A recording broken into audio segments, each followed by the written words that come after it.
At 6:05, I open the San Benito County Planning Commission regular meeting, May 16th, 2016. Could Mr. DeVries, could you lead us in the flag salute? I pledge allegiance to the flag of the United States of America and to the republic for which it stands, one nation, under God, indivisible, with liberty and justice for all. Thank you, sir. Noted, Mike. Okay, this is the period of the Planning Commission where we open it up to any comments that the public might have that is not on the agenda. So now's your chance. We give it to you once a month. And you can speak about anything that might be good to agendize later or just talk. Tony Lemos. And Mr. Lima, this is not on the, it's about any item that's not on the agenda. I have no idea what this is all about, but I keep hearing that you guys are going to extend Enterprise Road to my property. This is my property all in here, and I'd like to know what the plan is.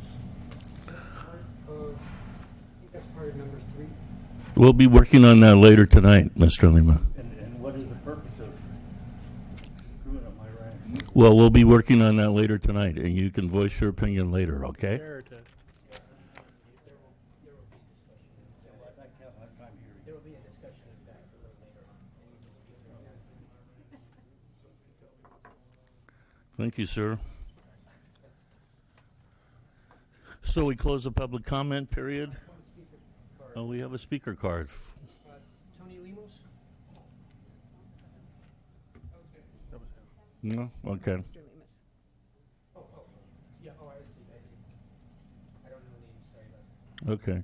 Consent agenda. In reverse order, by the way. This, like that. I'll entertain Mr. Chair, a if there's motion. no discussion, I'll move approval. Second. All in favor, say aye. Aye. Aye. All opposed? Unanimous. Okay, there has been an adjustment in the agenda tonight. We're taking it in reverse order.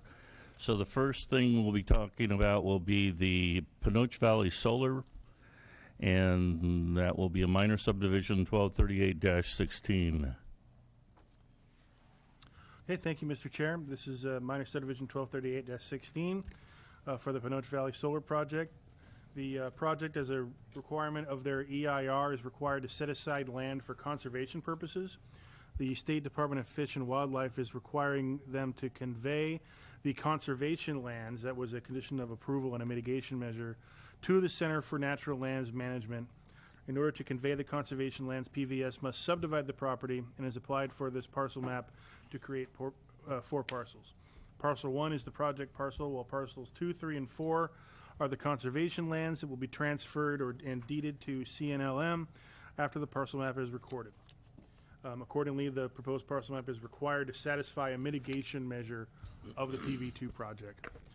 The proposed parcel map does not result in any direct or indirect physical changes to the project or the environment that would in any way alter the conclusions of the environmental review that was done for the project or trigger any further CEQA analysis. The applicant is not subdividing the property to facilitate development. It is simply to convey the conservation land. So at this time, staff recommends that the Planning Commission approve this project by making the findings, including the CEQA findings set forth in the staff report and subject to the conditions of approval. Okay, thank you. Before I open it up to public, any commission comments? Okay, then let's open it up to public comment. Any speaker cards? Not on this one. Oh, okay. So we'll close public comment, and I'll entertain a motion. Mr. Chair, I move that we approve MS 1238-16 with the findings set forth in the staff report related thereto and subject to the conditions of approval contained in the staff report. I have a motion. Do I have a second? Second. Okay. All in favor say aye. Aye. All opposed? Unanimous. Okay. Next item is minor subdivision 1234-15, and that is, what is it, Johnson? Staff, your turn.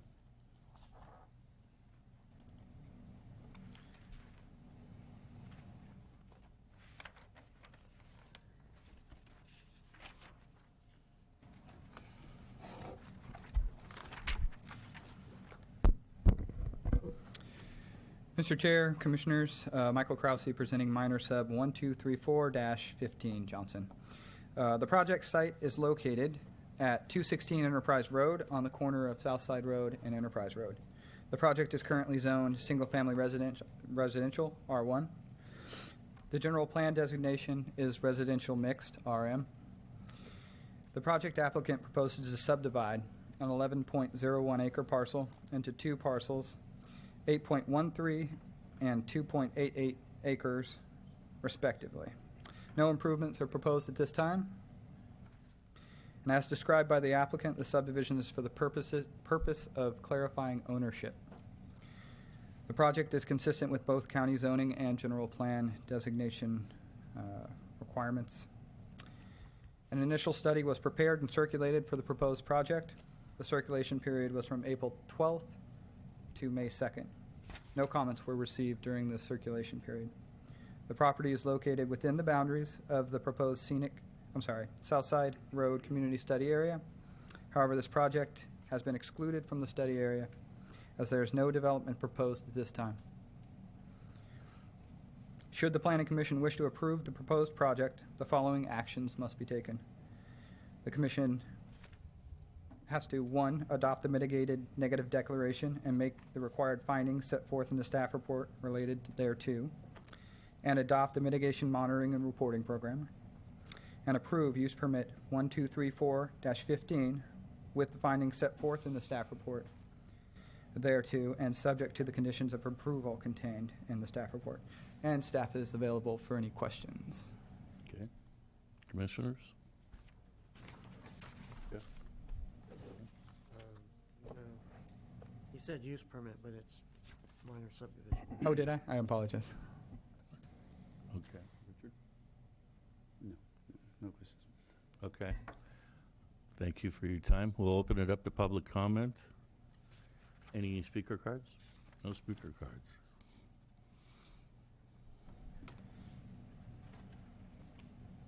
Except for Ann. Ann's got a speaker card. Hi, I'm Ann Hall. I'm with San Benito Engineering. I'm here on behalf of the client. As Michael described, this project is proposed to be for ownership purposes only. There are no improvements proposed at this time. There's just partial ownership, and they want to each take ownership of their own portion of the property. There's conditions in here that dictate should one of these properties then pursue a building permit, conditions associated with subdivision would then kick in. But until that point, and there's no intent at this time for that to happen, but there are safeguards in here should someone choose to do that the county would then be able to ask for the typical improvements associated with the subdivision. However, Public Works is required by ordinance to require frontage improvements on properties, all subdivisions. The Planning Commission has the authority to defer those improvements until such time as the property is being developed, and we would request on condition number 15 that the Planning Commission defer that requirement, defer frontage improvements until such time as improvements are proposed on these properties. The applicant's willing to enter into a deferred improvement agreement for that, but the Public Works doesn't have the authority to make that recommendation on their own, only the Planning Commission does. Which condition was that? Condition number 15. I think in your packet it's 14. Oh, okay, I got it, and then there was a double one of Okay. them, so, That makes okay. better sense, yeah.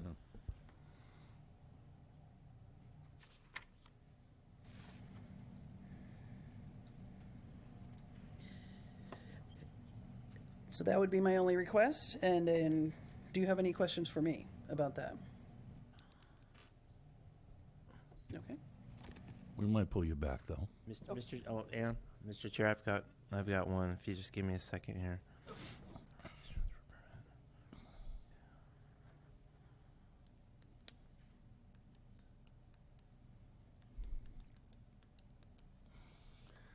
How about, and then, therefore, if we change 14 to say prior to the issuance of permit for any development of the property, comma, the applicant shall, and so forth. Actually, I think what you have to do is condition this subdivision upon them signing a deferred improvement agreement, and then that wording could be in the deferred improvement agreement. Well, where's the deferred improvement agreement? We would word the condition to say, prior to recording of the parcel map, the applicant shall enter into a deferred improvement agreement for. Oh.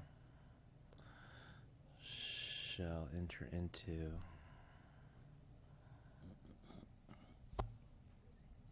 And what's the trigger for that, Byron? Did you say prior to what? A recordation of the parcel map, so that part stays the same. The applicant shall enter into a deferred improvement agreement. For the following roadway improvements. Right. And you are okay with that proposed change? We have no objection to that. No objection? Okay. Thank you, Ann. So we closed our public comment period. Back to the commission. Commissioners, any comment? You guys are too easy tonight. No, we're good to go. Then I'm open to a motion.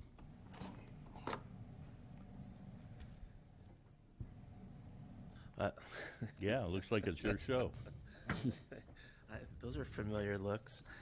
Mr. Chairman, I make a motion that we approve this agenda item, which is a application for minor subdivision 1234-15, as set forth in the staff report, with the following modification: that condition 14 be changed to state that prior to the recordation of the parcel map, comma, the applicant shall enter into a deferred improvement agreement with the county for the following roadway improvements, and then the rest of that paragraph reads as stated. Okay, before I ask for the second, I want to run it by legal counsel, see if they're okay with that. That's okay? Your mic isn't on, but that's okay too. I'm open to a second to this motion. Second. And is there more discussion? No, my only question would be whether the negative deck and the mitigation monitoring should be part of the motion. Say it again, I didn't hear you. Whether the adopt the mitigated negative deck and the mitigation monitoring program should be part of your motion. Yeah. Yeah, so thank you, Commissioner Culler. So the motion is amended to include that the mitigated negative declaration be adopted, the mitigated monitoring and reporting program, and to approve use permit 1234-15 with the modification as previously moved. Should be calling out the CEQA findings also. Second. Okay, I've got a motion and a second. All in favor? Aye. Aye. Okay, unanimous. Okay, we're on to the Sunnyside Estates, the Brigantino property. Okay, thank you, Mr. Chair and members of the commission. This is for TSM 14-91. I'm going to be turning it over to Josh Janowitz from Rincon Consultants, our hired planning consultant that we used on this project, to give the presentation, and then I will have a couple of other amendments to the project. Good evening, commissioners. Thank you, Byron. It's nice to see all of you again. Well, we're back. The third hearing actually on this project, if you recall, back in January of 2016, the Planning Commission recommended that the Board of Supervisors certify the EIR for this project. And then on March 8th, 2016, the Board of Supervisors certified the EIR and adopted the zone change, which effectively changed the zoning from agricultural productive to R1 to achieve consistency with the residential mixed land use designation. Michael, can you hit the lights?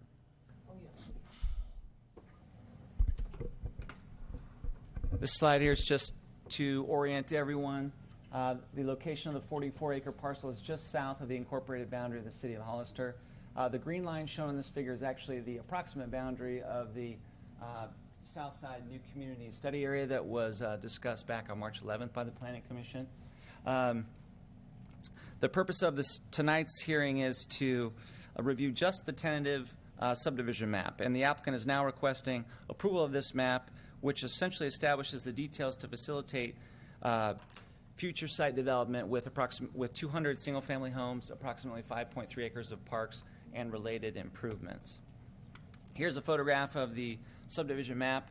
The project orients along South Side Road. The green dotted lines represent the proposed frontage improvements. You can obviously see the 200 single-family lots laid out accordingly. The black lines there represent the future connections that are that could be established if the properties to the east were ever developed as part of any future subdivision. The applicant has considered the future development potential in the area and has designed the streets accordingly. There's also there's roadway improvements proposed along South Side Road. There's also roadway improvements proposed along Hospital Road here in a configuration that is consistent with the county's future plans to develop the Hospital Road Bridge across the river. The area in green is the area, the 5.3 acres that I previously referenced as open space. This will include approximately 3.1 acres of public open space and parks that the applicant will dedicate to the county, and the applicant will also be contributing approximately $100,000 towards future improvements along those park areas. The on-site improvements, in addition to the streets, include water and sewer, pipelines, sewer lift station, and drainage improvements. And the off-site improvements include water mains along South Side Road and a pump station, wastewater pump station, which has been sized to service not only the project site, but also potentially the immediately adjacent development to the east and to the north. Just a quick summary of the zone change that the Board of Supervisors approved earlier this year. Again, the entire property is being rezoned from AP to R1 to achieve consistency with the 2035 general plan. The issue of fiscal neutrality has been discussed both at the Planning Commission and at the board level. It's consistent with the 2035 Land Use Policy 1.1, which establishes a requirement that each project demonstrate a fiscally neutral or positive impact on the county and any special districts that may serve the project. As a result, the applicant has been in discussions with county staff over a number of months and has been conditioned such that the applicant is required to fund the completion of a fiscal impact study and form a community facilities district or other appropriate financial mechanism to ensure that funding for long-term maintenance and improvements has been established, and that the project over the life, over the duration will not fiscally impact the county in any significant way. In addition, the applicant has agreed to contribute $900,000 towards an affordable housing fund that the county would administer, and that's in an attempt to offset potential impacts to the county with regards to housing. In summary, the San Benito planning staff has completed a comprehensive review of the tentative track map, including all the design details, engineering documents, and other required approvals. The environmental impacts have been reduced to the greatest extent feasible pursuant to the certified EIR. All the required mitigation measures having been included as conditions of approval in the staff report. The project is located within an area identified for future growth per the general plan, and the improvements have been designed accordingly. And the vesting tentative track map has also been conditioned to ensure fiscal neutrality. And with that, planning staff is recommending that the Planning Commission approve tentative subdivision map 1491 based on the analysis contained within the staff report and subject to the conditions of approval included in that staff report. So at this time, that concludes our presentation, and of course, we're available for questions. Thank you very much. Can you put your subdivision map back up? Sure. Commissioners, before I open it to public, any comments? No. I've got one. Sure. A nice green area over there. I just want to get it on record. That is a gift to the county, correct? We're not paying for that later. No one else is paying for that later. We're not going to call a pony up to pay for it later. We get it now as a gift, correct? You get it as part of the project. That's correct. Okay, thanks. This happened to us before. I just want to make sure it doesn't happen again. Okay, we'll open it up to public comment. Any speaker cards on this? No. Mr. Chair, if I could clarify one item. Just, you'll notice condition number 9. You've got 2 conditions there. One is the original condition, and one is the applicant request. I wanted to point out that staff does not have any objection to the applicant requested condition number 9. Okay. And how do you want to proceed with that? So then strike the one that you had You would strike the original number 9 and Right. leave the second number 9. and go with Okay. the second one. All right. And commission's okay with that? Yep. Okay. Now we'll open it back up for public comment again. Speaker cards, please.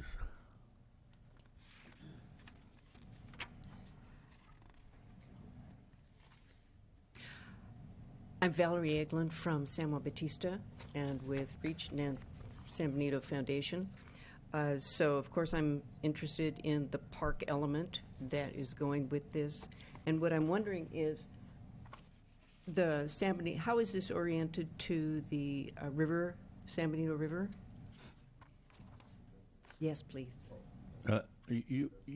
Oh, sorry. Yeah, you only address us, and we'll address staff. But if you're asking if this is close to the river or the River Park Trail, Yes. which is it, River Park Trail or the river?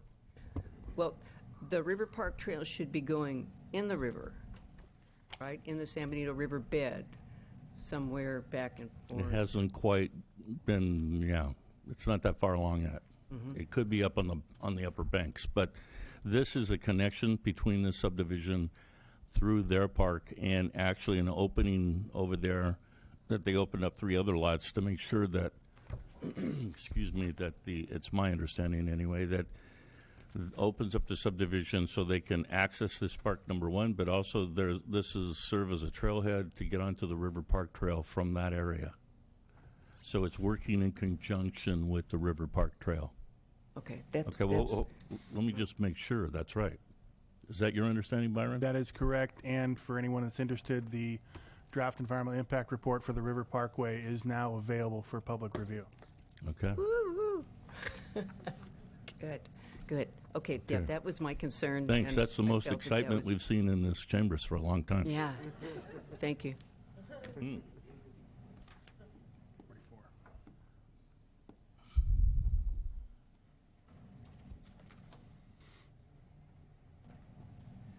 Hi, my name is John Brigantino, and I'm representing my family regarding this project. And I just want to say that we're here, and we agree with all the conditions and have no, just want 9B as Byron stated, and we're good with everything else.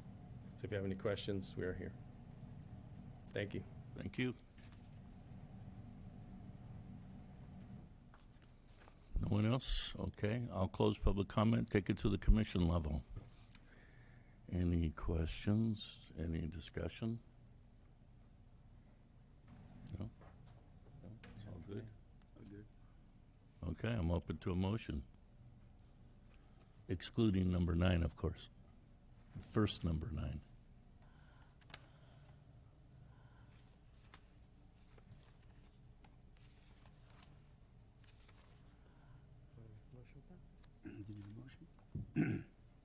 I guess it fails based on no motion.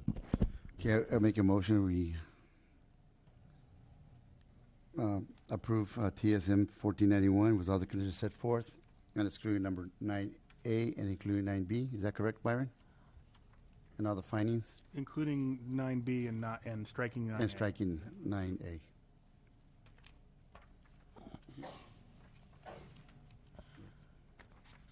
That's good. Anything staff wants to add to that motion? No? Okay, we're good. I need a second then. Second. All in favor say aye. Aye. All that oppose? Okay, unanimous. Congratulations, Mr. Brigantino. Okay, Southside Road Study Area.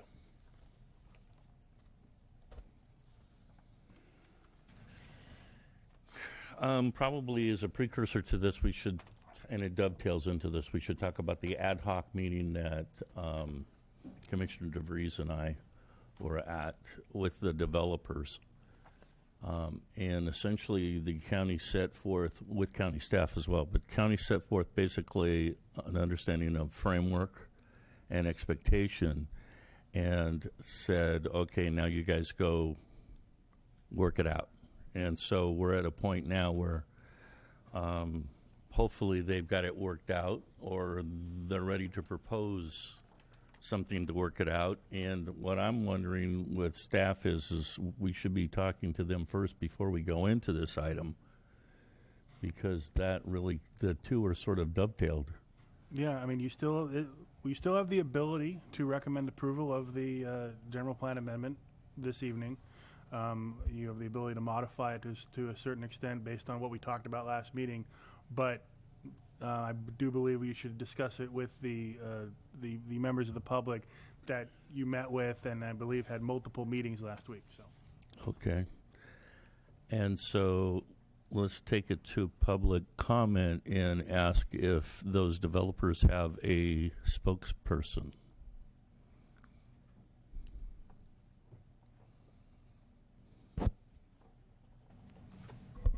Good evening, Mr. Chairman. Gary Coates here as spokesperson for the ad hoc committee representatives in the sense of the stakeholders that are in this Southside Road area. First of all and foremost, thank you very much for the attendance and the assistance and with staff as well as the ad hoc committee members to bring us together and see what we can do. We're very pleased with the opportunity to evaluate that.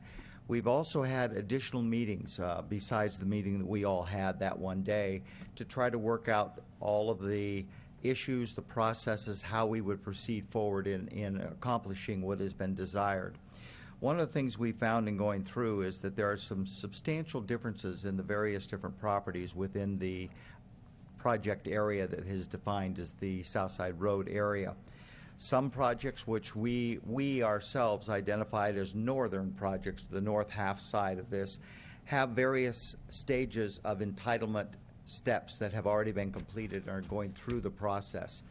And whereas when you go further south from like Ridgemark down, you find projects that are in the planning stage. They're in the initial design phase and they're trying to get together. So we were looking at the whole picture, how we put that together and how we can come back to the commission with a plan or an effective approach that would be meeting the needs of all of the folks that were there. Mr. Coates, hold on a second. Sorry. Mike, can you throw this map up?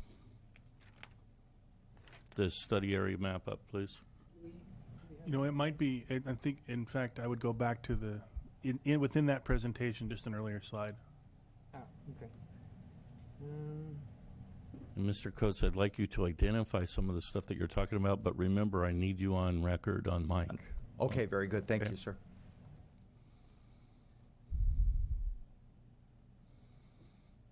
I think this is part of it, but That's the that's closest I think. that's we part of it, but that's as much as we have. But we really want this. have. You got it, Byron? That one we can access from the internet if you give us a minute. Okay, we can give you a minute.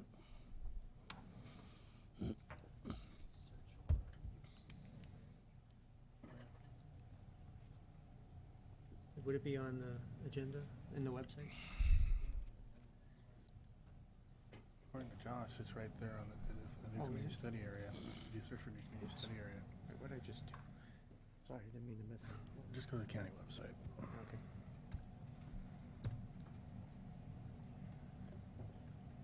Used to us being so demanding. This is what we did last week.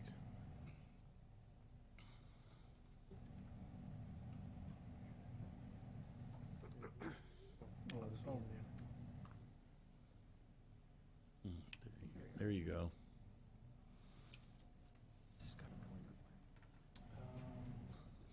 Any way of enlarging that a little bit?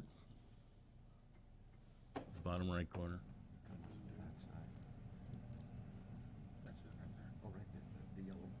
There we go. Okay. Thank you all for your patience. Okay. Great. You see that okay? Or am I- Yeah, cutting one light would be good. Can the public see that? Okay, thank you. Thank you, Mr. Chairman. I'll use the pointer to kind of show what we were discussing. In the area, looking at roughly this area across here, north of this area, there are projects in this region that already have, as well as down in here, that already have entitlement requests into the county. They already have applications on file. And then when you go to the southern section, which is basically this area through here, these areas are more in that original planning and design phase right now. Quite a bit of work is being done in that area, but they are not at the application phase that those properties to the north are already in existence. So in our evaluation as a group, we were trying to figure out how do we incorporate the two status situations with the north and the south properties. The north properties have already had to, as part of their, or they're doing as part of their environmental review and their applications, looked at the questions which were adequately mentioned in our meeting, and those are questions of the service, circulation, parks and rec, schools, all of those issues which are in there. Those will be addressed as part of their environmental and part of their application, and they will be looking at trying to comply with those issues. In the south area, which again, down in this area, they are at the initial planning stages, so they're able to actually incorporate as a cumulative section that which has been done north and take it on down to the south. So at this point, we're actually looking for some direction from the commission as to looking at the whole area, dividing off the north area because it is already in a situation of applications on file, or do we look at the south area as a more of a planning tool, as was discussed, or do we look at the north area and the south combined? So we're really back looking to you as a commission to look and give us some direction as to which way you would like to go. We're organized, we're prepared to go ahead and prepare the studies, looking at additional material that was beyond that has been submitted as part of your general plan, and bring in experts to evaluate that. But again, we need to know at which level, because the projects to the north in somewhat are already doing that or have done that as part of their application process, Mr. Chairman. Okay. Can you identify your project? I actually myself represent the Lima property, which is here. Okay. Also, the Lumper property, which is in here, as well as the Ridgemark property, the remaining of the part of the golf course which was shut down as part of that application, would come in at a later time, Mr. Chairman. Okay. Could you identify the other projects over on Southside Union? In fact, if I can, why don't we have some of the owners from there? They can better identify that than even I Okay, can. thank you. Thank you, Mr. Chairman. Okay. Mike? Thank you. Mike, Chairman kill the and clock. Commissioners, Chris Garwood with Pacific Union Land Company. Mm-hmm. So we're working with the Lico family. I need you into the mic so we can get you on record. Sorry, Chris Garwood with Pacific Union Land Company. Mm-hmm. We're working with the Lico family who are here this evening. And so, okay. So the Lico's property this is Enterprise Road here. It's Lico North and Lico South. There's currently an application in. We submitted it last year for a tentative map on this property, and the Lico property also extends across here. Thank you. Okay, thank you.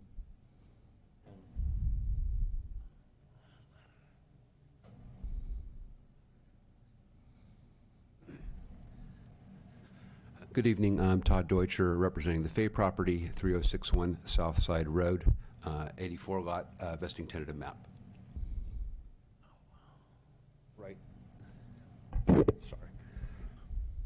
Right there, about 85 feet from the project that was just approved, the Brigantino project. Okay. Any other owners? No? Okay, we've got them all identified. Okay, so I take it that development's looking for better direction from us. And we're kind of looking to you to bring us more, I think, anyway. So let's close public comment at this time. Can we turn the lights back on? Go to the light. Go to the light.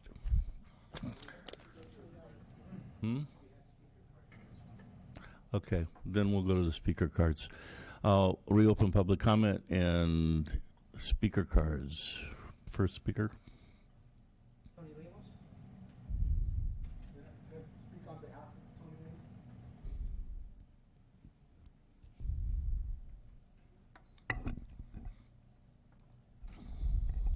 Mr. Lemus owns the 3 parcels.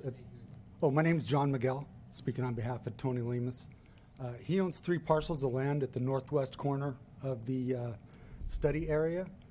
He has no plans to develop any of the property, so really hasn't thought that he should be at these meetings. But several people have approached me in the last couple of weeks and said, you need to have some representation, that they're planning on extending Enterprise Road through the back of your property. And just like some information regarding that. Is that happening? Is there documentation, something we can read about? So far, it's just hearsay.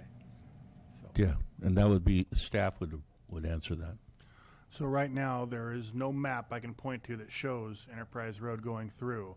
But as part of looking at the development of the entire area, the location of Enterprise Road and possible extension of Enterprise Road is something that staff is looking at. Okay. And this wouldn't occur until the lands of Lemus were developed. Is that correct? Well, right now it doesn't appear on any map. Right now it's just there are multiple roads in the area that we're looking at. Okay, this could go here or this could go there. So it's really at the speculative stage, and nothing would happen without consultation with all the property owners. Okay, that was just our concern. It just, a lot of people are saying, hey, you need to show up. They're talking about this. So as long as we'll be informed of future plans, that's our concern. Okay, thank you. Next speaker. Jack Frisetta.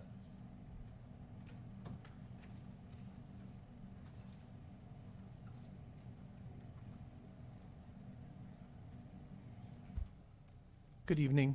I live at the end of Blossom Lane. My name is Jack Frisetta, and I'm concerned about the traffic on Southside Road, as in particular the area just below the Migrant Center that has very narrow lanes, lots of bicycles, lots of traffic, mostly from Vineyard Estates, but I'm wondering how that will be addressed with the additional traffic, with the improvements or expansion of the general amendment. Is that going to be addressed in a... It will all be addressed, yeah. In all district? projects, yeah, we address traffic impacts and stuff like that, but you have a natural barrier there, just that hill and the river. It'd be pretty hard to push anything down closer to where you are. But all of those things are addressed in any project, and you will be notified if anything actually ends up going forward on any projects. But I don't see any feeder roads coming down into the south side, at least not in my opinion. I can't see a feeder road coming in off of anywhere else. It's not suitable. I mean, there's the Lampa property, there's like a 60-degree slope there. Well, that definitely is part of the concern, is that the additional traffic there is going to impact that roadway, which is probably not going to be able to handle all the additional traffic. Any kind of improvements on that roadway are going to be very expensive because of the type of soil, the extreme slopes on both sides, uphill, downslope from it. Mm-hmm. We've seen with the improvements for the sanitary sewer that was extended out to the Migrant Center, when Bob Enns dug that, the trenching, the sides caved in. There was insufficient shoring for those. I just didn't want that to be an issue in the future where this could be something that is blindsided the county with a lot of additional costs. Well, that's what we're here for. Great. Okay, we're here to make sure we don't mess it up too Well, badly. So, the issues of the traffic, I didn't really much touch upon the environmental impacts with a lot of the area with the being so close to the San Benito River as well as the traffic. Yeah. Those are my main concerns. yeah. It's my belief that we already have enough traffic just going to the school there.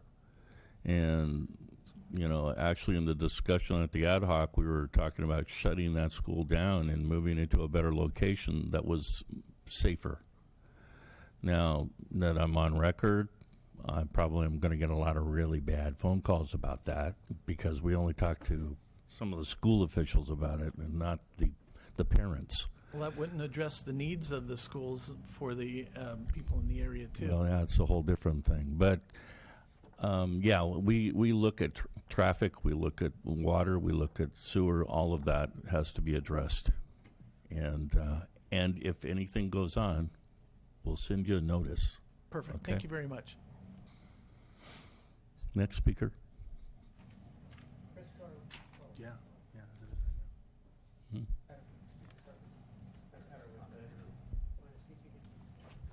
Okay. Any other? That's all. Okay. No other speakers? Okay, I'll close public comment, and we're open to commission level. You want to go first, Dan? Sure. Thank you, Mr. Chair, and thank you, Mr. Coates, for that report. I can tell you that based on some conversations I've had with Board of Supervisors members, they might be looking for a little bit more substance from the developers group. We can call it maybe the South Side Plan or the South Side Developers, particularly as regards what type of process would be involved with this. And I think they're also interested in a proposed timeline of some sort, which we talked about at our meeting. And just so I can catch any members of the public up as quickly as possible as to what we're trying to accomplish here. This area has about 8 or 9 different developments that are being talked about at the present time. Some, as we heard earlier, are already in the application stage. Some are just conceptual. But at any rate, it's an area that the county has deemed worthy of some pretty good thoughtfulness as regards future development. And a list of those types of things or attributes that the area should have from the county's perspective was passed around at this meeting. Well, let me stop right there. So, in recognition of the fact that this area needs some special planning, the county considered, or what we were presented with at the last meeting, were 4 options. The first was to do a special study area, community study area, and a specific plan, a general plan amendment, and an EIR on that whole thing, which is about as expensive and time-consuming as it sounds when I just said it. It's a lot of work, and it would take a long time. Option 2 was what we can maybe call the private enterprise approach, which is allow the development community to try to meet the same needs themselves that the county has. And option 3 was perhaps entering into some kind of development agreement with each of the developments. That was viewed by county council, the interim count, or whatever you are, Nadia. I don't know. Nadia said it's not tenable. Let me just get to the point. She says that's not that great of an approach, if it's even possible at all, to enter into 9 different development agreements. And option 4, of course, was just we do nothing. And I don't think that's really an option at all, because everyone seems to agree that some things out there need to happen. So this list, then in response to that, this commission decided, well, let's let the development community see what they can put together themselves. And that gained some traction. So there was an ad hoc committee of the Planning Commission appointed, Chairman Pierce and myself. We met with those developers the very next day, last week, for our initial meeting. And I'd say the response was fairly favorable. And then catching up to where I was when I just left off, a list was passed around to all the developers saying, this is what we'd like you guys to accomplish in this area. And it was a little bit convoluted, had a lot of stuff on there. So I tried to synthesize it down into these main attributes.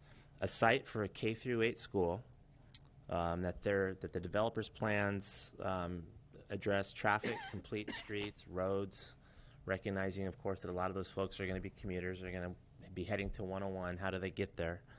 Parks, Valerie. Bike and walking trails, an integrated system of bike and walking trails. This was added on. I didn't say this at the meeting, but since then a supervisor said that they'd also like to see perhaps a fire station or a site for a fire station in that area, recognizing the need in the south in the future. And that was it. A school, traffic, roads, complete streets, parks, bike walking trails, and a fire station. Although there's also some mention as to maybe a small retail center in there somewhere for a market or something to save the road miles going into town to the grocery store and whatnot. So the development community took that list, said, okay, let us meet amongst ourselves. They kicked everyone associated with the county out with our pleasure and blessing, and they had their first meeting. And again, getting back to the beginning, I think what we're hoping for is for the community, the Southside Plan developers, to come up with a process, a description of the process, and a timeline for that, so that can be reported back to the Board of Supervisors. So that's a long introduction preface. In answer to your question, I'm just one vote, but I'll tell you my thought on segregating the North versus the South. Sounds like Gone with the Wind or something, but I don't really see the merit of doing that. I know the argument is that the developers to the north are further along in the entitlement process. I don't know what about that fact, if even if it is true, would preclude their participation in the agreements that the group could otherwise make. Number two, I also know that if the Board of Supervisors, or I think, and I asked for clarification from Mr. Turner, and Nadia can certainly weigh in on this as well, if hypothetically the Board of Supervisors were to vote in the majority to go with option one, which is the community study area and a general plan amendment and all that stuff, that would stop everybody, whether you're the north, the south, or in the middle. So I think, therefore, there's an incentive and an interest that the northern developers would have to participate at their level. Perhaps, in recognition of the fact that they're pretty far along, maybe that would inform the discussion and therefore inform what they'd be willing to do, not willing to do. But nevertheless, I think breaking them up into north versus south, this group's willing to do this, but this group is, that just seems like it's going to be a morass and a big puddle of quicksand that I don't really want to get into. I'd like to, in my own vote, again, my own personal opinion is I'd like to see everybody in that shaded area work together to address the areas that I identified, which are pretty simple. So that's my vote to answer your question. Mr. Chairman? Good. Mr. Chair, could I ask Commissioner DeVries a question about his comments? Sure. So I understand. Basically, you're not saying to hold anybody up. You just want everybody working together. Is Correct. that what the comment is? Okay. Right. Thank you. That would be under option 2. Right. Working together as a group. If we can't get them to work together as a group, then there we are. Commissioner Rodriguez? My opinion is it's the county's responsibility to make sure that all the development's going to go in there is they connect all the roads, which if one developer in the south or the north is already headed that way, the next developer is next to there, make sure that they have all the roads, all the connections properly. I think that's a county responsibility on roadways and connectivity. Is not the developers, because some developers, I don't want to put the road there. But if the county sets forth, this is the way this development started, we want to connect the roads here. The next development has to follow that. The next developer has to follow that, because not everybody's going to go at the same time. That's my opinion. And I think just do nothing, leave it. It took 7 years for the general plan to go through. This could take another couple of more years. I say do nothing. Okay. Commissioners?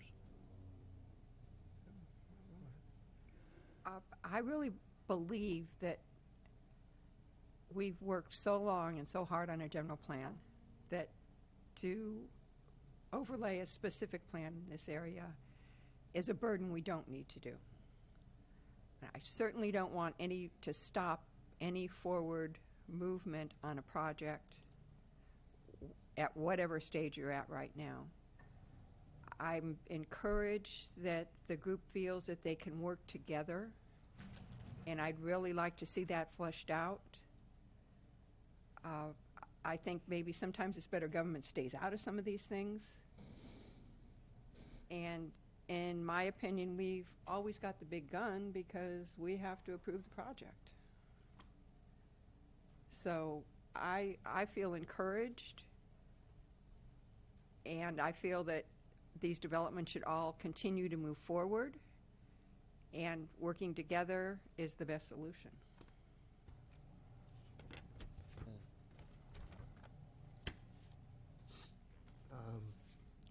I'd say I totally agree with Commissioner Lowe.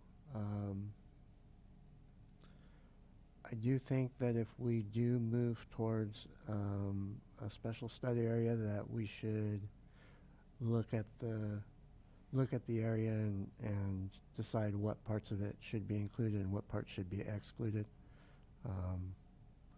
I don't think that the developers that are in the process and that have met all the general plan requirements and county planning requirements should be held up because we're going to change something on them midstream.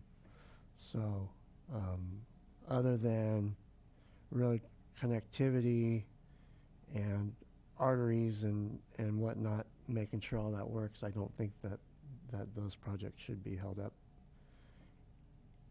even if they do participate in what we're trying to do here, which is, commendable. And I thank you for going out of your way and meeting and meeting with the ad hoc committee. So, thank you.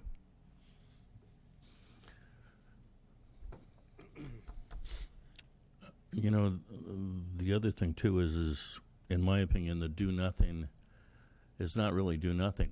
I mean, if we do nothing, then what's staff doing, and why are we paying you guys? So a lot of these projects already have been worked on.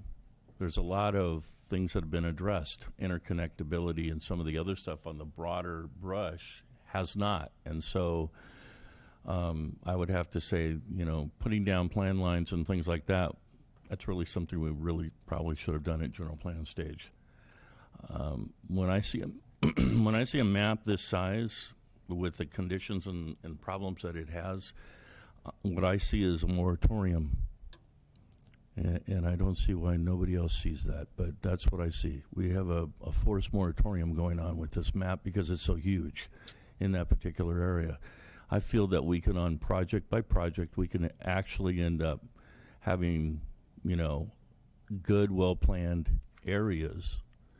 And I think the interconnectability of that entire map is just ridiculous because Southside Road, for one thing, Ridgemark isolates its whole area and the north from the south. I would think that if we're going to have specific plan areas that would be based on physical boundaries of the river, the mountain, and airline highway, and that would isolate an isolated area over there that we could just address by itself. But we have a huge amount of range land and other specific plan areas and annexed planned areas and everything else in there. The map itself doesn't make sense to me. So I've got a problem just with that. But I do have to commend the developers and say to you guys, hey, look, I want you guys to move forward. I want you to put your heads together. I do want you to come together as a group and try to pull it together. We can advise or we can deny this and everything else, but it still ends up going to the Board of Supervisors. It's going to be a lot easier for you to work with us, I'm pretty sure. That's just a guess. But, this is kind of all we do. And so it's going to be, I think, an easier process working in this chambers right here. So I guess what I think the county is asking for is they're asking for school parks, interconnectability, and other things. I would like to see the developer group go out, get their heads together, and come back with a viable plan instead of a workaround of how we want it, and work with staff directly on this. maybe you want to isolate yourselves too, to where the north and the south is already isolated. So you're working on different things, because I don't see connectability except through Ridgemark if they allow it on the south plan compared to the north plan. And there is no reason for any of them to be held up. And we did do a general plan, and we have kind of made promises and said these areas were set up for growth. That's already been done. That's already been said, and you've already have a lot of buy-in and money involved. And I don't think it's fair for us to come in and choke you down at the last minute. So I'm going to have to probably go with something like the developers working together if you guys think you can do it. Now, if you're just going to continue to work around it instead of work on it, then you need to give us notice so we can take a different tact and decide one of the other three to vote on. Sure, Mr. Coates, come on up. You're actually on my time, but you can have part of my time. Thank you, Mr. Chairman. The developer, the community, also property owners as well as developers, are willing to definitely continue this working program in the association with the staff. We would like to see where those projects that are in the process, allow them to move forward. There are still regional collective issues, transportation, schools, parks, etc., that we can address separately that don't impede the process of those projects that are already going forward. So we would like to continue to meet. The developers would support to look at doing that regional, working with staff on those issues, and then allow the other those projects which are in the queue, in the entitlement process, allow them to proceed forward. They have already incorporated a number of the things that we will expand upon in that regional. And we would look at then coming back at your next meeting, and we could come back with a status report where we are, and also keep the staff informed so that they are equally knowledgeable as we go through the process, Mr. Chairman. Okay, I don't think you're going to get a lot done in 30 days. So I would say let's talk 60 or 90, but I'd also like to see you guys make a commitment, since Brigantino's already taken care of this. They've already set the tone. It's about 10% of an agreement with the county that affordable housing will be involved, because if the only reason to stop you guys from being vested and entitled is because we're working towards affordable housing. Affordable housing. Okay, so the first thing I'd say is you guys get together and make an agreement to that. You memorialize it to the county, and then I think we can talk about moving forward as well. But hold on, I need to sort of get my commission's approval for what I'm saying too. Pat?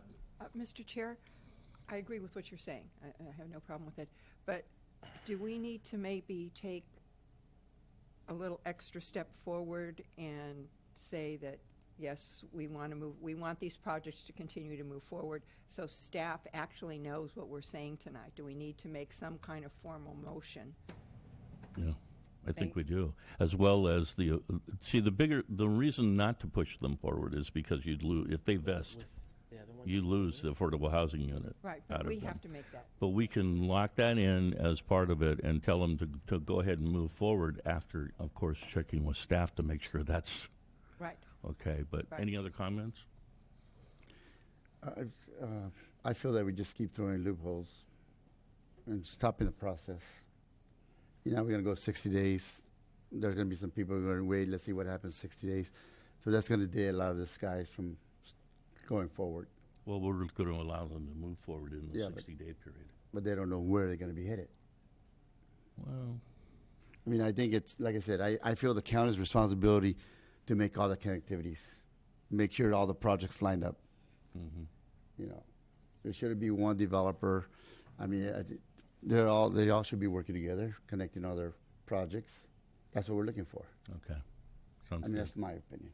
Okay. Legal counsel, do you need to be on record for this sidebar you're doing on us?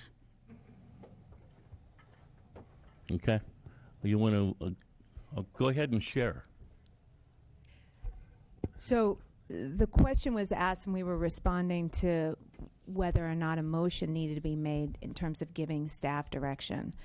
And the commission should discuss whether they want to proceed with the motion that's currently in front of them right now. And if not, then provide direction to staff and to the development community as to how we should proceed in this interim process. Can I elaborate? Okay, but do we have a motion? Can I elaborate on We that? don't have a motion Mr. in front of Chairman, us right now. Can I just wanted to elaborate on that if I may? Okay.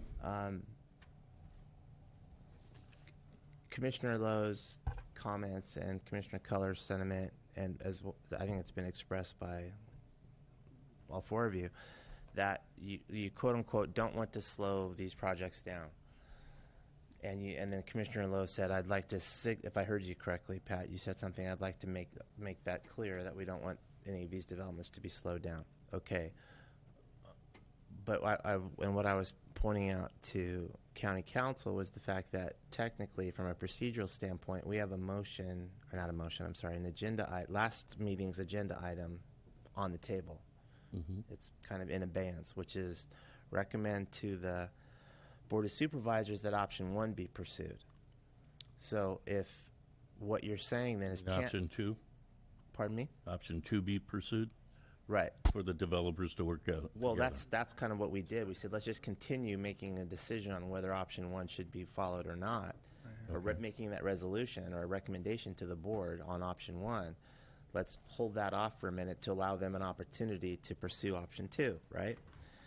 If what you're suggesting is tantamount to saying we want to make a motion to recommend to the Board of Supervisors that they do not pursue option 1, then it's going to go to the board. And if the board then votes by whatever number that no, we like option 1 instead, it renders all of this moot. Their group, they're wanting to get together, their voluntary willingness to do this stuff, because option 1 will now go into motion in full swing, and it'll be a runaway train, and no one will have an opportunity to talk about it anymore. Except I don't think that's what we're talking about. We're talking about continuing this item on out a reasonable amount of time for them to get something together, which is more like 30 days, 60 days, 90 days, whatever their choice is. Right. And so we're continuing this item to, say, August or September. But at the same time, we're trying to set up an affordable housing agreement ahead of time that says that they will participate. No, I understand. So now they can move forward as we do this continuation. If we find down at the bottom end of this in August or September that they don't play well together, then we're back to right where we are tonight. Right. I wasn't finished. The hiccup to that giddy up is this: that if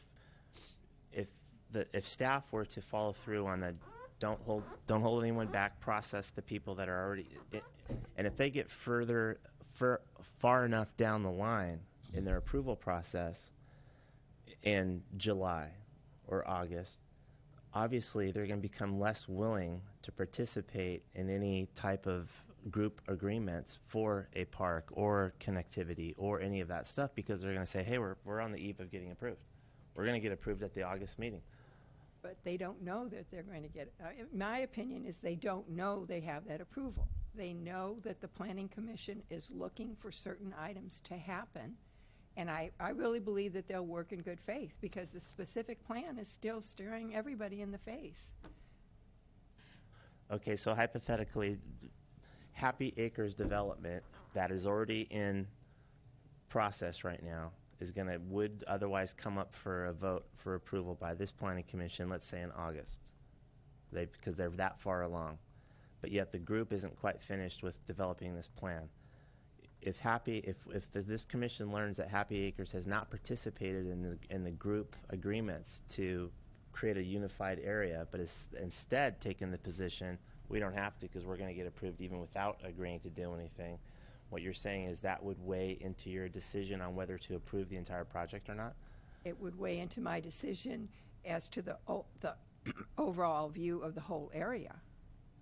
Does this project trigger certain things that need to happen, like roads being connected and different things? Yes, it could weigh into my decision if I would approve that project or not. Okay. There's a lot of variables in each one of these projects. Yeah. And I don't know, staff can tell me, is there any project that's going to come forward in the next 2 to 3 months? Doubtful next 2 to 3 months. If I can just amend that, there is at least one project that, depending upon the environmental, the CEQA approach taken, it could be a fairly expedited process depending upon when it starts and when it finishes and what the consultant says. So I don't know if July, but it could be fairly close to that time frame. The other thing I'll just throw out for the consideration of the commission as we're talking about sort of process and implications is, to the extent the developers move forward with applications and they have a project description that's evaluated in whatever CEQA document is appropriate. Obviously, to the extent that they come back, 3 months later or whenever for a status update, and their report reflects what they're pursuing, and the commission seeks something different that would have potentially environmental impacts, then that would shift their CEQA review such that they could need to do more CEQA reviews. So it's obviously a timing complication. That's a point well taken too, if it shifted the environmental impact. So. I just have one, just to clarify this. We're not in favor of the steady zone, correct? Of what? The special steady zone. But we're trying to throw a curveball in there. You trying to get a consensus? No, I'm just, we're going, I'm hearing too many positives and too many negatives and then back and forth. I mean, my understanding of the steady zone is not going to happen. Well, no, that isn't necessarily true, and we're not actually voting on a yay or a nay. We're voting on a continuation more. Okay. And then it's just the nature of the restrictions of the continuation on the development community. Once they get certain distance into the process and they get vested, that's it. They're done. They pretty much have a contract that's written. The EIR is a point well taken, because if we end up turning around and saying, okay, now we need to do this, and it triggers a whole new environmental impact report, I'm pretty sure they're not going to be that happy with us. I hadn't really thought of them being that close to that part of the process yet. So then it would be probably, how do we deal with that? We either have to expedite them, so now their time frame is less, like 30 days, 45 days, or just a minute, Mr. Coates, and we either expedite them or we stop them from processing and give them a fair warning, because it is up for grabs right now. We could go any direction. The question is what's reasonable, what's honorable, what's respectable to them and to us. So, when you say expedite, what do you mean? Well, I'm thinking that it would probably take 60 or 90 days for them to come up with some kind of a. But the private industry works so much faster than government that maybe they could really pull this off in 30 or 45 days. You're talking about having them expedite the process, not about expediting their applications. No, them expediting a process that they could come back and say, okay, we've got it all figured out. This is what we think we can do.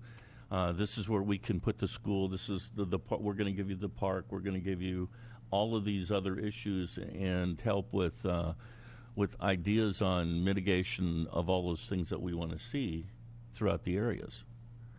And then we look at that and say, okay, does that work for us? Does staff looks at it and says, okay, that is within our general plan and it's doable.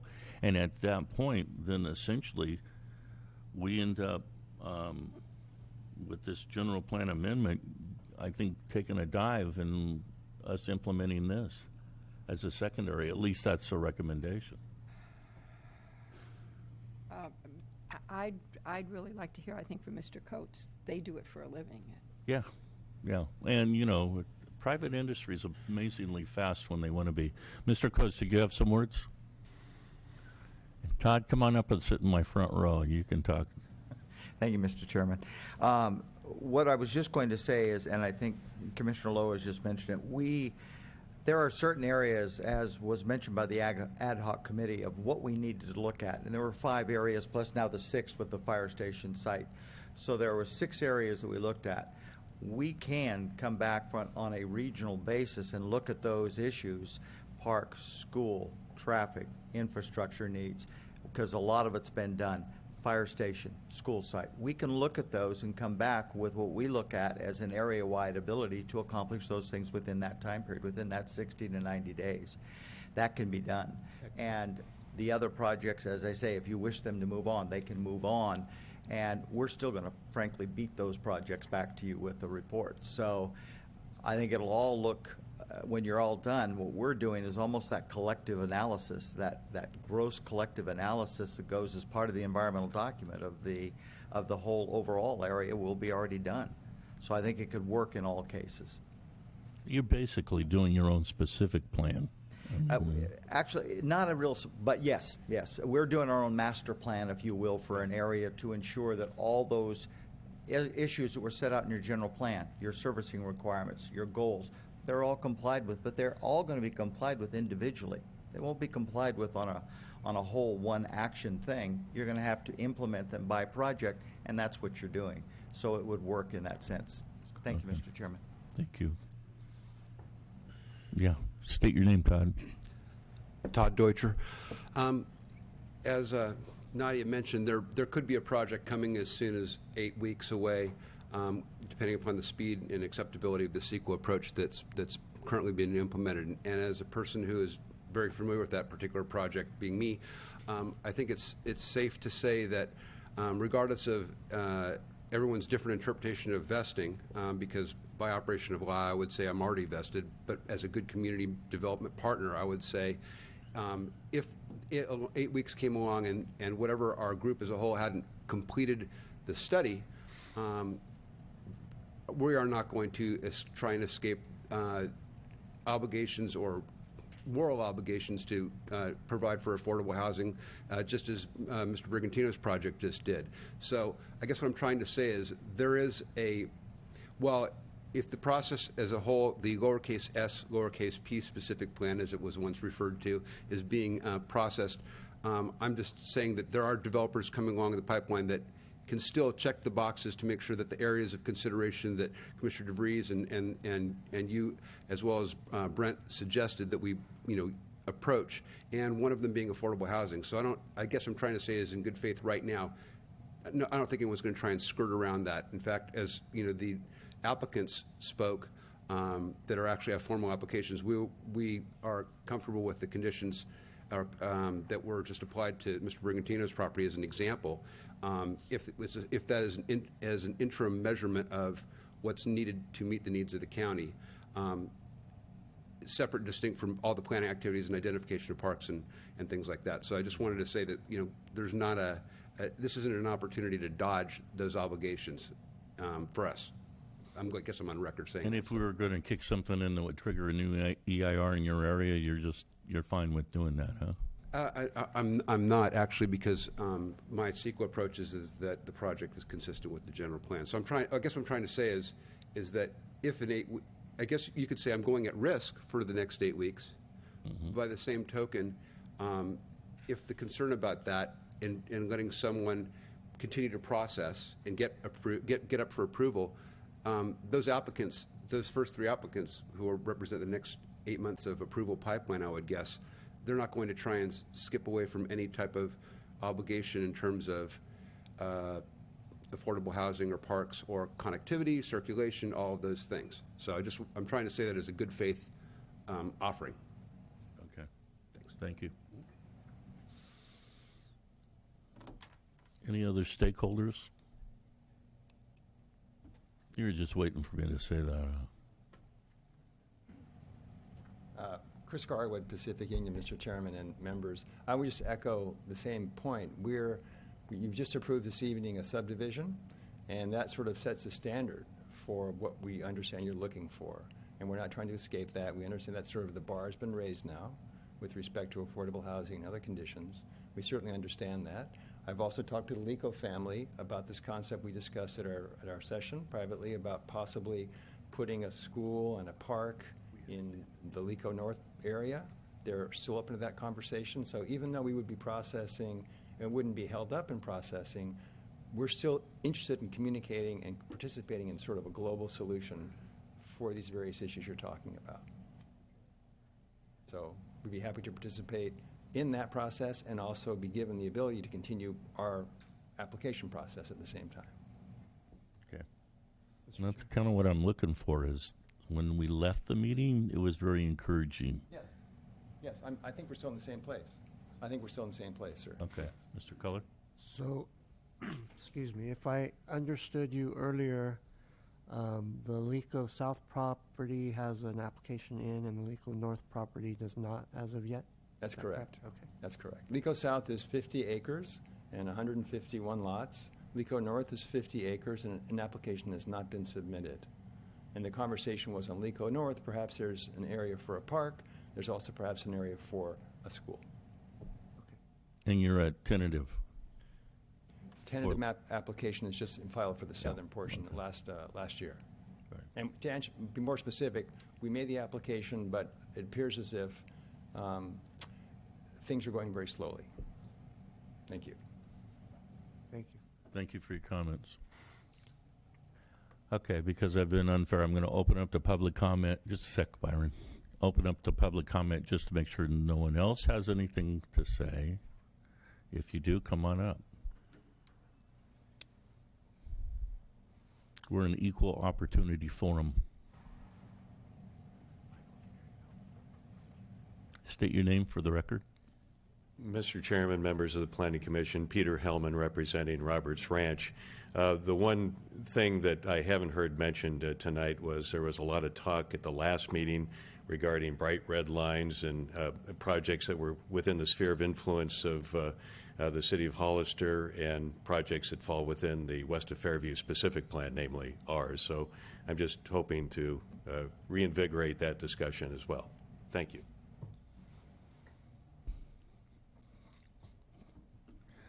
Okay, no other comments anywhere? No? Okay, then we'll close the public forum. And Byron? Two items. One is just for the development community and the commission with regard to the Brigantino project being the standard. That isn't necessarily where we're going with, say, the affordable housing ordinance, for instance. So I would not want to memorialize that's the affordable housing ordinance that we're pursuing right now. I think is more aggressive than what the Brigantino has provided. Now that ordinance is not in place, it has not come to the commission for approval, it has not gone to the board for their approval. But the standards that have been established aren't necessarily what would be acceptable for future projects. With regard to what Mr. Hellman just brought up, if the commission were to move forward with option one this evening, we do have language in the language that we would add to the resolution that would draw those bright lines. Okay. With if you had a vested right, if you're within the city sphere of influence, if you had an approved specific plan. And if all those things are true, then you're not in this. Then you're not in there. Then you're out. Okay. Right. So essentially, Roberts Ranch, the dividend homes, what is that called? Four Corners? Or Yeah, Fairview Corners. They would be out, and then maybe one or two other. I think the Gavilan College site also. Yeah, that's part of the specific plan. Yeah.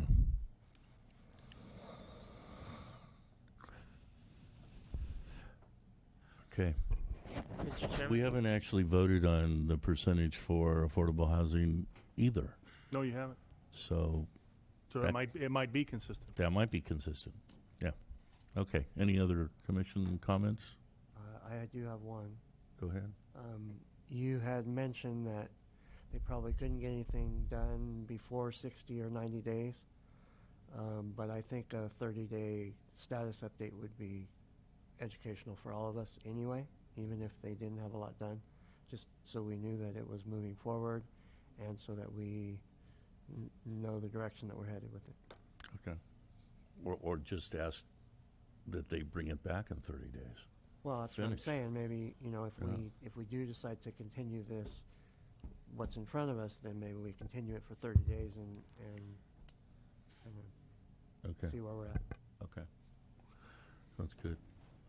Mr. DeVries? Yeah, I was going to say the same thing. I've asked for it 2 or 3 times tonight, and I still don't have any clarity on this. What is a timeline that we're looking at? And I think absolutely, as Commissioner Culler just said, we would appreciate status reports on the agenda of every Planning Commission meeting between now and then. But what are our milestones? What's our finish line? All this stuff I think needs to get reported to the Board of Supervisors who are watching us closely on this issue. What are we doing and when?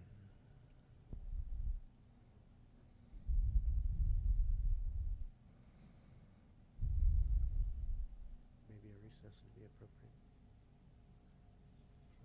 If they want to talk about it. Mr. Chairman, would you like Hold on, Mr. Coates. Yes, sir. Do the stakeholders need to take it to the lobby and talk about this? I was just going to request that if we could just have a couple minutes so we could do that, because I think we can answer the question that was raised for you. Okay, are you fast talkers or slow talkers? We're fast talkers. 5 minutes? 5 minutes. 10 minutes? 5? No, 7.5. We'll do. 7.5, okay. We will recess for 7.5 minutes.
to order.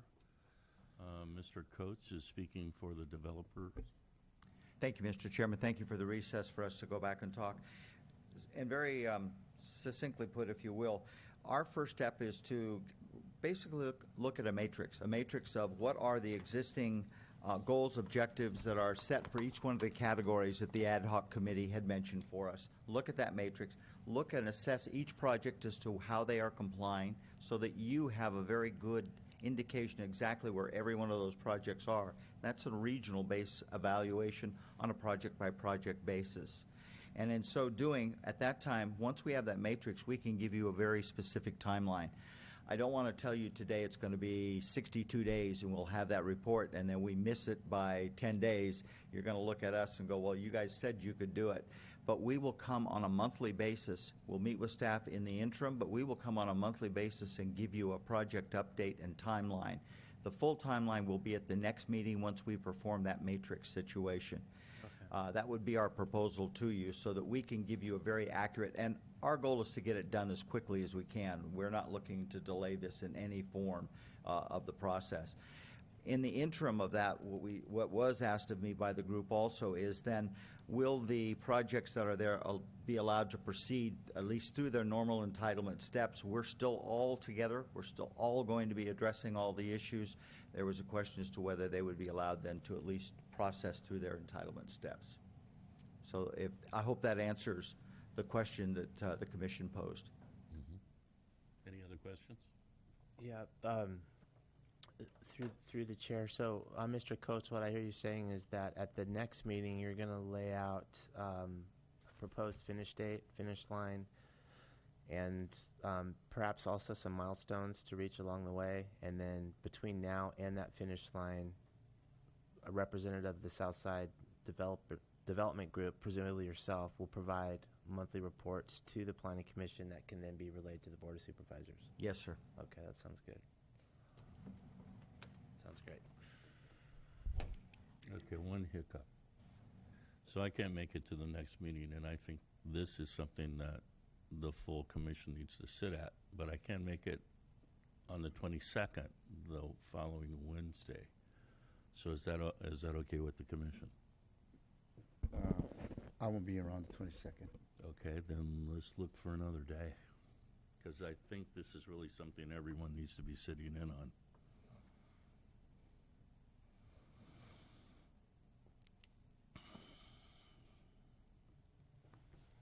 And I guess it probably doesn't have to be on a Wednesday. How about the 21st? I'll be gone from the 20th to the 27th. 28th to the 27th. Mr. Chair, I'm gone from the 18th through the 6th of July. I'm going to start vacationing with you. Jeez, you take some serious time off. He's talking about the June meeting? It's called vacation. When is the June meeting? Oh, it's my birthday. My mom was going to bring cupcakes for us all, so. So you're gone till July what? Actually, no, that's not correct. I'm gone till the 30th. Till the 30th. Yeah. Hey, Ray, they might be able to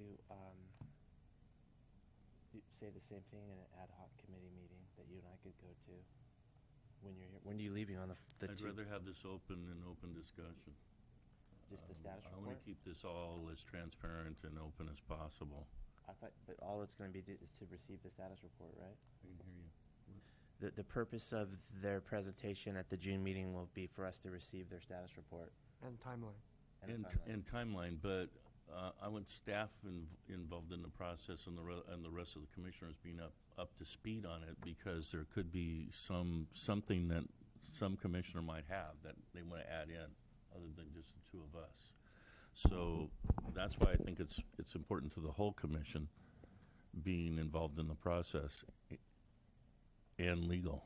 So then it would be looking for some date that everyone can, in the middle of vacation periods, that everyone can make it to. Seems like maybe we're better off sticking with the 15th and Okay? maybe Skyping you in or something. Okay.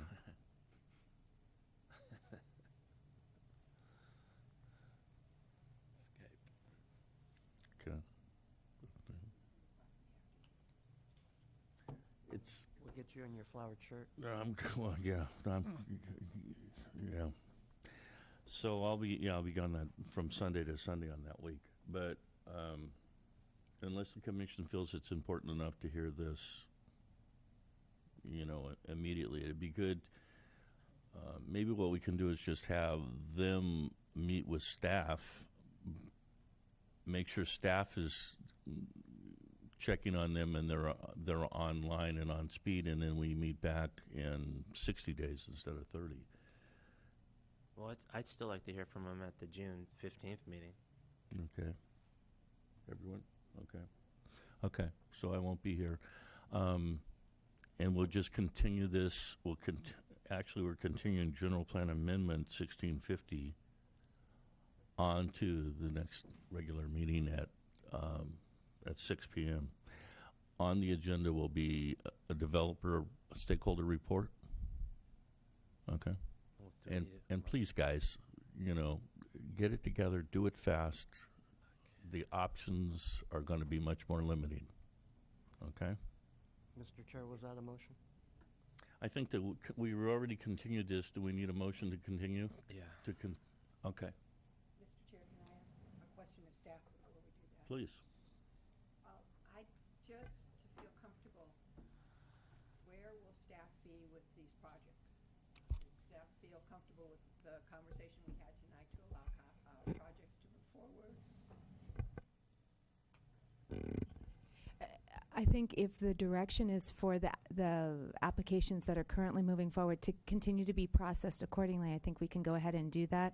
But as Mr. Joycer said, I think it needs to be very clear that it is at risk because, as we said, to the extent that their environmental determination changes because of the result of this process, it would be important for everybody to be on the same page that was the risk associated with running parallel. The other thing that we'll probably need to talk about in subsequent meetings is, depending upon how long this process takes and how much information and agreement is going to be sought, as the developers mentioned, some of these issues can be handled potentially via conditions of approval to the extent we have some parameters, but we may run up, depending upon how fast some of these applications come forward, that they may be ready to go, and we still may have a gap in the conditions because these issues haven't been resolved. And in that case, I think folks, again, would need to understand that if the Commission's direction is that we need to get some resolution on this point before we allow folks to actually come forward for hearing, that there may be a gap in time where they're otherwise ready to go, but they're not going to be set for hearing until these other issues are resolved. Okay, so I understand, staff understands, the public understands. Where we are right now is that staff will continue to allow these projects to move forward. It will be at the risk of the applicant in case something would happen and it would change CEQA.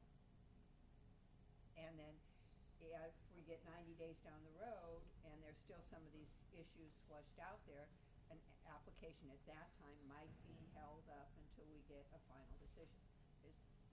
Basically, that's what we all agree upon. And I guess, can I ask, Mr. Chair, then if any of the applicants have a problem, if they want to state something in the record, we'll allow them to do that? Yes. Is that fair? Todd, on the mic, state your name. Todd Deutscher.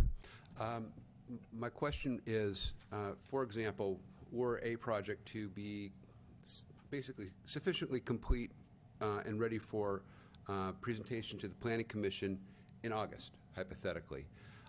We already know from staff at the last Planning Commission meeting that the affordable housing study and everything is not planned until at least October. I think that we already have a gap just conceptually on that one item, and it would be very helpful for me to understand that either A, we're going to make a decision that everything's going to be held up for whatever outside item it is, or B, the commission, with staff's input, is going to be willing to hear conditions of approval that may meet the goals and objectives of the county prior to the finalization of, say, an affordable housing plan. Because I think we can all say that oftentimes the timelines that we establish don't always end up where we thought they were going to be when we started. And so that could create a material uncertainty for some of the folks. So I would ask that would the commission be willing to, on a project-by-project basis, as these things dole out, if things are still working with staff because they got a lot of things to do, be open to at least considering conditions on the project that would otherwise mitigate or satisfy the county's needs in those particular areas.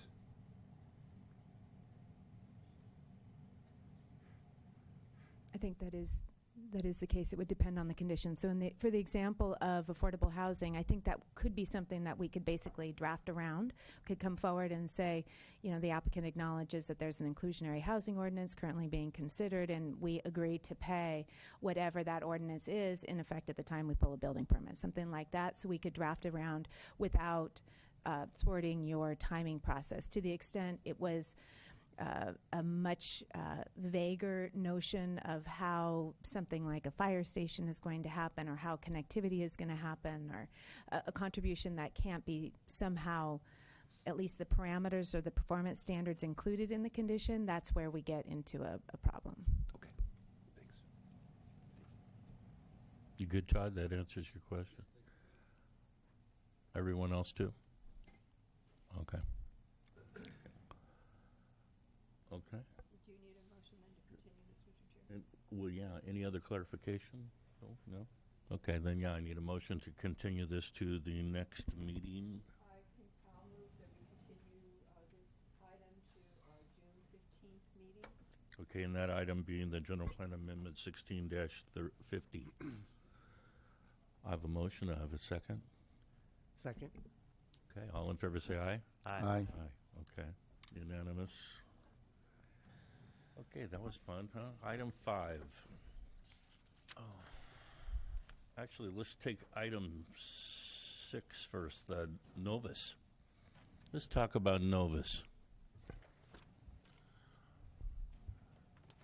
It is the RMA's intention in the future, starting at the next meeting, to start inputting all agenda items into the Novus agenda system. We will no longer be printing up 15 copies and delivering them all over the county and using staff time for that availability. Because this will allow the commission to monitor what's going on as the agendas are being built. Oh, that's cool. And have a say in what order they are, or review agenda items from home without even before the agenda packet gets built, because you'll be able to watch it being built from your computer. Now, the county does intend to provide the commission with tablets, much like they do with the board. We are not there yet, so we'll continue to provide hard copies made available to the commission, but it is not our intent to deliver them. We hope that you'll be able to find time to make it into the office and pick up a hard copy of the packet. You guys got So we get a key to the back door? Mr. Chair? We got to go to the office to get our stuff Is it now? possible for the planning department to deliver them to this building? Yes. I mean, that'd be easy for me. Okay, that sounds good. Everybody else feels. The other question would be, can you run them parallel? Can you add them onto Novus? We have access to Novus because a couple of us have computers that are on high speed. And then you also make packets for everyone that they can come pick up at this building. The hard copy, well, the packets that we create are for the commission, and there's a dozen other or so that we make for other county departments. They're all going to have access to it. So we're only going to be making hard copies to what is legally required. Okay, and that would be for each one of the commissioners. So there will be a packet for each one of the commissioners. Yes, if that's what you're asking. Five packets will be created and be available here, if that's the direction of the commission versus them being at the planning office. Okay, let's find out. Rob. I prefer just picking up from planning. From planning. Okay. I'm just right around the corner. Jeff, how are you doing? So the 5 packets that you're going to create, is that indefinite, or is that until the tablets are available? it is our intent that once the tablets are available, that we would stop creating the packets for you. Unless we decided otherwise. And can we, even if that's the decision, can we request a hard packet be made for ourselves anyway? I can pass that request along. 25 cents a page. Dan, I pay that. I think what we have is essentially four commissioners, maybe Dan's for this. You have four commissioners that resoundingly are against this, okay, for one reason or another. I mean, I have the access on the computers and all that stuff like that, but I do a lot of note-taking, I do a lot of tabbing, I do a lot of information that you can't do. I've seen my supervisor on his, and he just gets lost. So I don't want to duplicate that, not with maps and with the other stuff that we have to deal with. So I'm not for doing it at all. It's nice to keep up on the Novus if you're adding some stuff, so we don't end up reading 6 or 7 pages the night of. But that's why I was wondering if we could run them parallel. Well, anything that we can add ongoing, but I mean, this will be the first time we do it too, so there's going to be some bumps. Yeah. But I'm giving you a heads up now that it's our intent to embark on this and go paperless eventually. Yeah, sooner or later. I just think it's going to be later for this commission, but that's just me. So let's get a consensus. Pat, are you for or against this? Against. Okay, Jeff? I would say against. I mean, I'm like you. I like to mark notes, and I'm kind of a hands-on visual. I don't read very well on the screen. I'd say that if this goes through, then my huge stipend's going to be going towards toner cartridges because I'm going to have to print my own. You get a huge stipend? Son of a gun, I'm getting gypped here. So... I'm against. I like the hard copies. Okay. Dan? I'm indifferent. And I'm against. So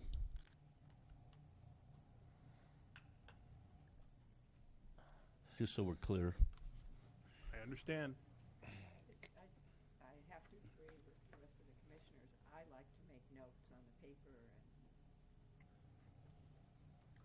sometimes I feel that I don't personally grasp as well by looking at the computer screen.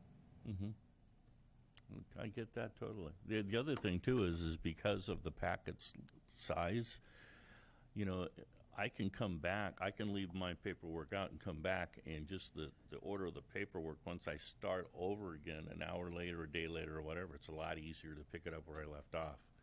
And you just can't do that on a computer screen. So I think the size of that compared to what the supervisors deal with, there's a reason for the supervisors to be on that system. But The next See, agenda. looking at this map on a computer screen?